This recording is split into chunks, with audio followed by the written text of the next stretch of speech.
Good day, my friends. Today we want to touch base on a very good topic, and that is called value-based prioritization. The very standing agenda for this topic I have is to cover four aspects of value-based prioritization. The first being the factors in prioritization. I'll go by sharing with you what are the factors, key factors that are involved while doing the prioritization of activities and sequencing certain tasks for your project. The second topic in the agenda is the prioritizing desirability, and the third one is financial prioritization, and then we'll roll up everything together by discussing a minimum marketable feature.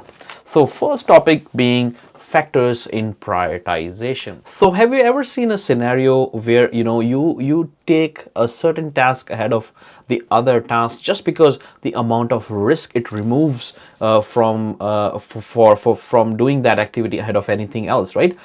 Regardless of the fact that the amount of learning you have to do to perform that task, regardless how much costly it is, regardless also around the fact that it doesn't even bring up much value to you, you still choose that activity beyond anything else, before anything else, just because amount of risk that it removes from the project, right? So you know what, I just touched all the factors, all the four factors in to be able to help you prioritize a task ahead of another task and be able to help you do some sequencing in your project activities. So let's sum it up.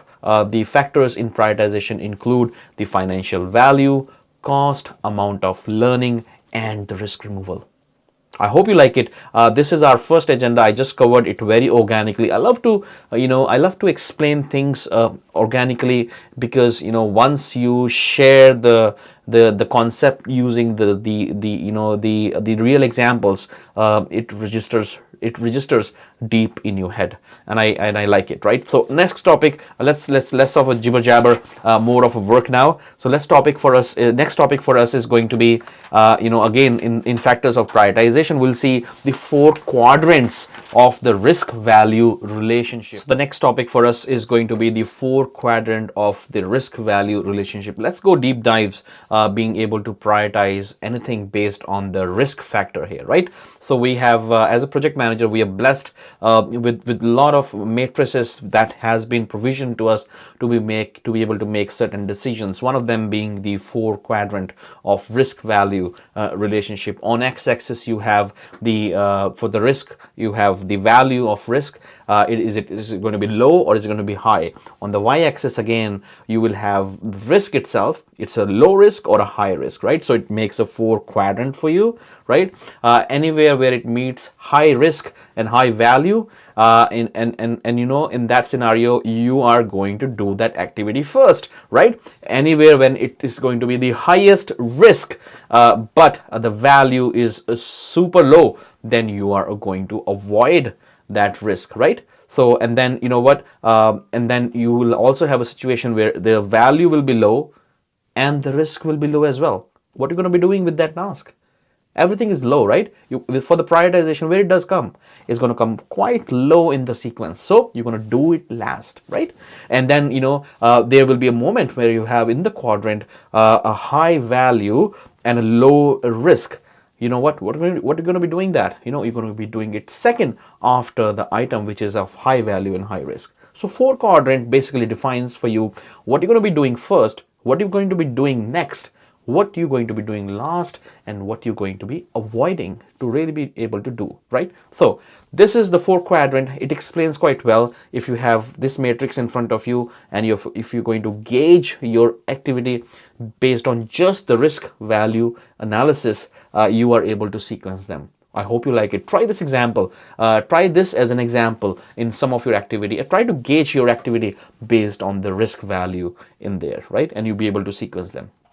So let's talk about the next topic. Okay, so the next topic being the prioritization ranking. Once you are able to figure out this level of risk information for your tasks, you are actually can compare two values, two items, activity items based on what you're going to do first and next, and you keep reworking those two values, those two items under this quadrant to be able to sequence much more beyond just the 4 activities. So you can plot all those activities in a matrix, a bigger matrix, and you are able to then prioritize them much better than ever before. So you can have that ranking available to you once you actually do that overall exercise. Okay, we talked about a couple of aspects of financial value.